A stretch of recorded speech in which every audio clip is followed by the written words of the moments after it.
Good evening student. तो आइए आज हम सब साथ में मिलकर भारत की प्रस्तावना को पढ़ने और समझने का प्रयास करते हैं। तो सर्वप्रथम यह प्रस्तावना होता क्या है यह हम जानने का प्रयास करेंगे। तो प्रस्तावना क्या होता है? प्रस्तावना वह आरंभिक कथन या वक्तव्य है जो किसी विषय का विस्तार पूर्वक वर्णन करने से पहले उसके संबंध में मुख्य बातें बताने के लिए। प्रस्तावना को संविधान का सार भी कहा जाता है, सारांश भी कहा जाता है, क्योंकि एक बार अगर हम प्रस्तावना को समझ लेते हैं तो भारतीय संविधान की मुख्य बातों को समझ लेते हैं। तो आइए आज हम भारतीय संविधान की प्रस्तावना को भी पढ़ेंगे और उसमें जो मुख्य शब्द है उसको भी समझना बहुत जरूरी है। तो आइए हम भारतीय संविधान की प्रस्तावना को देखते हैं। भारतीय संविधान की प्रस्तावना का आरंभ हम भारत के लोग, भारत को मतलब आरंभ ही होता है हम भारत के लोग, भारत को एक संपूर्ण प्रभुत्व संपन्न समाजवादी पंथनिरपेक्ष लोकतंत्रात्मक गणराज्य बनाने के लिए तथा उसके समस्त नागरिकों को। तो आइए इसमें जो मुख्य शब्द अभी तक आया हुआ है, सर्वप्रथम है एक संपूर्ण प्रभुत्व संपन्न। इसका क्या मतलब होता है? इसका मतलब होता है भारत सरकार संविधान की सीमा में रहकर हर एक प्रकार के आंतरिक और बाहरी फैसले लेने के लिए पूरी तरह स्वतंत्र है। भारत के ऊपर किसी भी अंतरराष्ट्रीय संस्था का कोई जोर जबरदस्ती नहीं चलेगा। भारत सरकार अपनी विदेश नीति अपनी इच्छा और जरूरत के हिसाब से बनाएगा, न कि किसी अंतरराष्ट्रीय संस्था के दबाव में आकर, क्योंकि भारत एक संप्रभु देश है।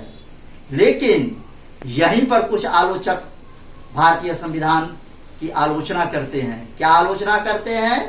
भारत जब एक संप्रभु देश है तो फिर ब्रिटिश कॉमनवेल्थ का सदस्य क्यों है? तो भारतीय संविधान उस आलोचक को भी जवाब देती है। क्या जवाब देती है? भारत ब्रिटिश कॉमनवेल्थ का सदस्य जरूर है, लेकिन अपनी इच्छा और मर्जी से, न कि किसी के दबाव में आकर या जोर जबरदस्ती से। और भारत जब चाहेगा ब्रिटिश कॉमनवेल्थ से अलग हो सकता है। जो दूसरा शब्द है समाजवादी, इसका क्या तात्पर्य है? भारत का समाजवाद सोवियत संघ के समाजवाद, कार्ल मार्क्स के समाजवाद, लेनिन के समाजवाद और चीन के समाजवाद से पूरी तरह अलग है। भारतीय समाजवाद नेहरू और गांधीवादी समाजवाद की ओर झुका हुआ है, जिसका उद्देश्य है अभाव, उपेक्षा और अवसर की असमानता को कम करना। भारतीय समाजवाद को लोकतांत्रिक समाजवाद भी कहा जाता है, क्योंकि यहां पर लोकतांत्रिक तरीके से सरकार का गठन होता है, न कि साम्यवादी तरीके से। जो तीसरा शब्द है पंथनिरपेक्ष। इसका क्या मतलब है? जिसको इंग्लिश में हम सेकुलर कहते हैं। सेकुलर का क्या मतलब होता है? भारत सरकार हर एक धर्म के साथ समान व्यवहार करेगी, किसी भी धर्म के साथ पक्षपात या भेदभाव नहीं करेगी।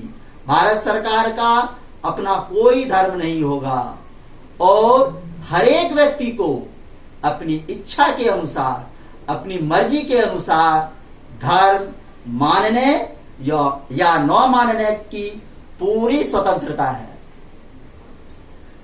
जो चौथा शब्द है लोकतंत्रात्मक। इसका क्या मतलब होता है?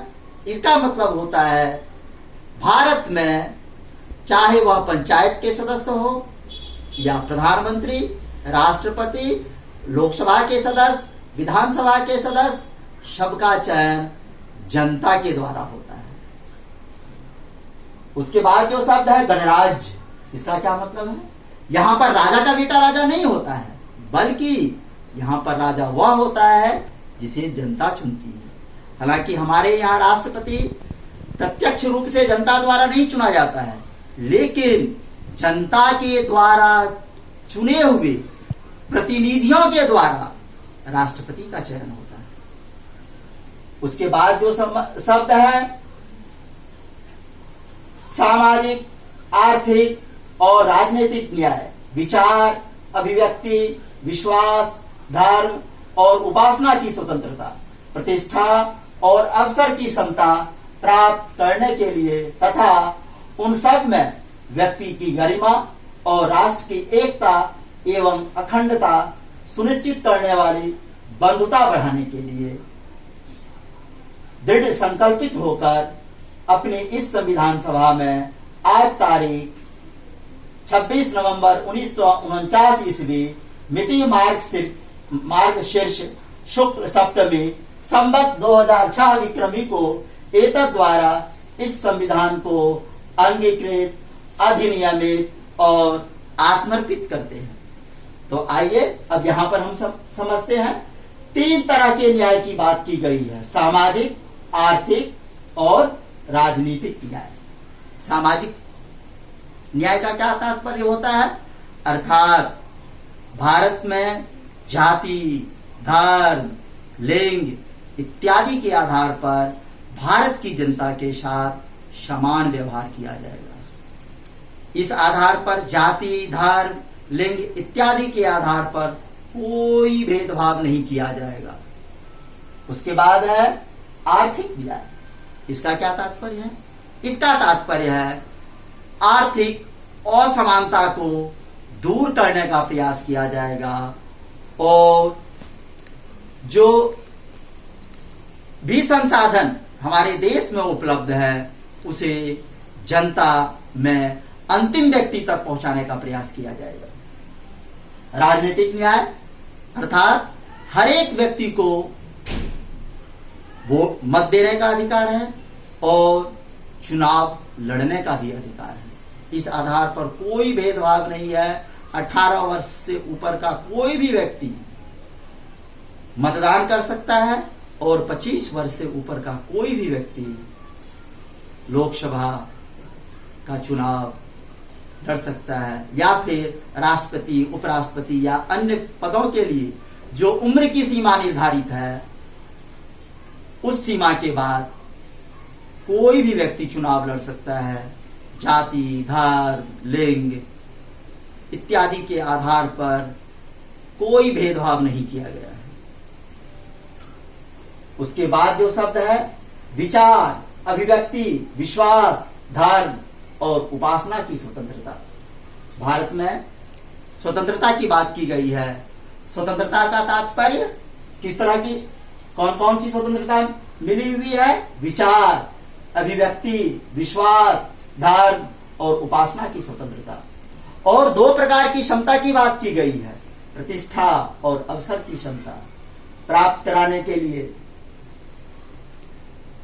तथा उन सब में व्यक्ति की गरिमा। और व्यक्ति की गरिमा का मतलब है जनता को गरिमापूर्ण जीवन जीने का पूरा अधिकार है। राष्ट्र की एकता एवं अखंडता सुनिश्चित कराने वाली बंधुता बढ़ाने के लिए। बंधुता का क्या तात्पर्य होता है? बंधुता का तात्पर्य होता है आपसी जुड़ाव और मेल जोल की भावना से है, अर्थात जनता के बीच में ब्रदरहुड हो, आपसी भाईचारे की भावना हो। अब 3 और शब्द यहां पर आता है, अंगीकृत, अधिनियमित और आत्मर्पित करते हैं। तो अंगीकृत का मतलब क्या होता है? एडॉप्ट करना, ग्रहण करना। अधिनियमित का मतलब होता है लागू करना, इनैक्ट करना। और आत्मर्पित करते हैं, इसका मतलब है गिव टू आवर सेल्फ, हम इसे आत्मर्पित करते हैं। अब यहां पर जो कुछ बातें आती है कि हमने इस प्रस्तावना को कब अंगीकृत, अधिनियमित और आत्मर्पित किया? तो 26 नवंबर 1949 को। और हम लोगों को पता है कि भारत का संविधान लागू कब किया गया? 26 जनवरी 1950 को। तो फिर इस 26 नवंबर 1949 को क्या हुआ था? 26 नवंबर 1949 को कुल 16 अनुच्छेद लागू किया गया और बाद के अनुच्छेद को 26 जनवरी 1950 को लागू किया गया। और यह अनुच्छेद कौन कौन से हैं? जो कि अनुच्छेद 394 में वर्णित है। अनुच्छेद 394 में कुल 15 अनुच्छेद वर्णित हैं, जो 26 नवंबर 1949 ईस्वी को लागू किया था। 15 हुआ है और एक खुद 394। अब यह 26 जनवरी 1950 को ही संविधान क्यों लागू किया गया? कोई और भी डेट हो सकता था। और यह डेट इसलिए हुआ क्योंकि 1929 में कांग्रेस ने पूर्ण स्वराज के संबंध में एक प्रस्ताव पारित किया था और 26 जनवरी 1930 को स्वतंत्रता दिवस के रूप में मनाने की बात की गई और 26 जनवरी को इसीलिए संविधान के शेष अनुच्छेद को लागू किया गया। तो अब आते हैं हम कि प्रस्तावना में जो अभी तक हमने पढ़ा है उसके संबंध में मुख्य बातें। सर्वप्रथम है कि संविधान सभा की पहली बैठक कब हुई थी? 9 दिसंबर 1946 को। और हमारे माननीय प्रधानमंत्री पंडित जवाहरलाल नेहरू ने 13 दिसंबर 1946 को उद्देश्य प्रस्ताव रखा संविधान सभा में, जिसे 22 जनवरी 1947 को एडॉप्ट किया गया। अब जो बातें आती है कि प्रस्तावना का विचार कहां से लिया गया, तो प्रस्तावना का विचार अमेरिका से लिया गया, लेकिन प्रस्तावना की भाषा ऑस्ट्रेलिया से ली गई। अब प्रस्तावना के संबंध में दो मुख्य केस है। पहला केस है बेरुवाड़ी केस 1960। इस केस में क्या हुआ था? इस केस में सर्वोच्च न्यायालय ने कहा कि प्रस्तावना संविधान का भाग नहीं है, लेकिन एक बात यहां पर सर्वोच्च न्यायालय ने कहा जो कि काफी महत्वपूर्ण है। क्या कहा? जहां संविधान की भाषा अस्पष्ट हो वहां पर संविधान को समझने के लिए प्रस्तावना की मदद ली जाएगी। जो दूसरा केस है केशवानंद भारती केस 1973। इस केस में क्या हुआ था? इस केस में सर्वोच्च न्यायालय ने साफ साफ कहा कि प्रस्तावना संविधान का भाग है। जब प्रस्तावना संविधान का भाग है तो इसमें अनुच्छेद 368 के अनुसार संशोधन भी हो सकता है। और लेकिन एक और बात कहा सर्वोच्च न्यायालय ने। क्या कहा? प्रस्तावना में संशोधन हो सकता है, लेकिन आधारभूत ढांचे में कोई संशोधन नहीं हो सकता। अब इसी 1973 के जजमेंट के बाद हमने देखा कि 1976 में प्रस्तावना में 3 नए शब्द जोड़े गए। संविधान के 42वां संशोधन अधिनियम 1976 के द्वारा संविधान की प्रस्तावना में 3 नए शब्द जोड़े गए। और वह 3 शब्द क्या क्या था?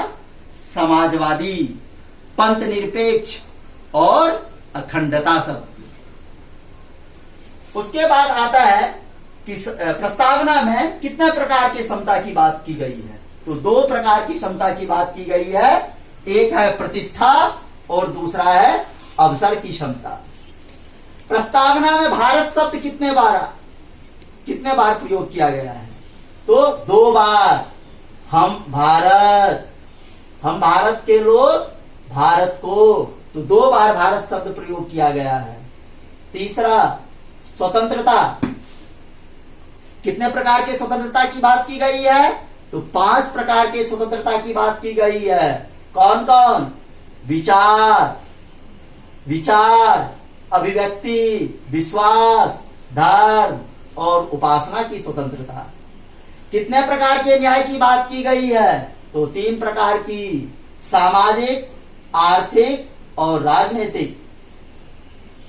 अब इसमें एक और शब्द आता है बंधुता। यह शब्द कहां से लिया गया है? फ्रांस की राजक्रांति से, जो कि 1789 में हुआ था। अब यह कहा जाता है कि संविधान की आत्मा किसे कहा जाता है? तो भारत की प्रस्तावना को संविधान की आत्मा कहा जाता है। लेकिन जब यह प्रश्न आएगा कि बाबा साहब अंबेडकर ने संविधान की आत्मा किसे कहा, तो अनुच्छेद 32 को, जो कि संवैधानिक उपचारों से संबंधित है, जिसके बारे में हम मौलिक अधिकार के चैप्टर में पढ़ेंगे। अब एक और प्रश्न आता है, प्रस्तावना के अनुसार समस्त शक्ति का केंद्र बिंदु या स्रोत कौन है? तो भारत की प्रस्तावना के अनुसार समस्त शक्ति का केंद्र बिंदु या स्रोत भारत की जनता है, क्योंकि भारत की जनता से ही सबको शक्ति मिलती है। तो आज हमने भारत की प्रस्तावना के बारे में पढ़ा, हमने इनके मुख्य मुख्य शब्दों को देखा और हमने देखा कि किस प्रकार भारत की प्रस्तावना संविधान का सार है, सारांश है। क्योंकि अब जब हम भारत के संविधान को पढ़ेंगे तो इन्हीं सब बातों को हम विस्तार में पढ़ेंगे।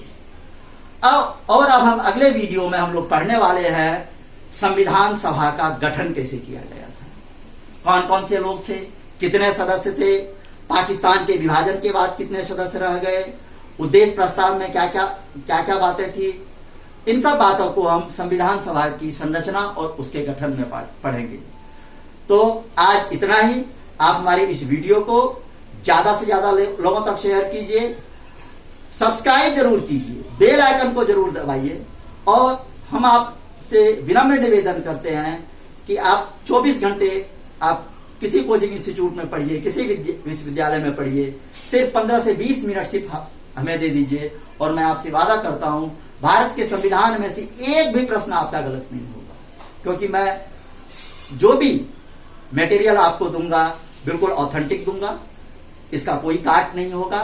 तो आप अपने व्यस्त समय में से सिर्फ 15 से 20 मिनट रोज हमें जरूर दीजिए। हमारे वीडियो को बार बार सुनिए, ताकि आप कुछ खाना खा रहे हैं, कुछ और काम कर रहे हैं, इसे आप लगा दीजिए, आपका रिवीजन होता रहेगा। और मैं आपसे वादा करता हूं कि भारत के संविधान में से, भारत के संविधान और आधुनिक भारत में से आपका एक भी प्रश्न गलत नहीं होगा। तो एक बार फिर आपसे विनम्र निवेदन करता हूं कि आप हमारे वीडियो को ज्यादा से ज्यादा लोगों तक शेयर कीजिए, ताकि ज्यादा से ज्यादा छात्र, गरीब से गरीब छात्र इसका फायदा उठा सके। धन्यवाद।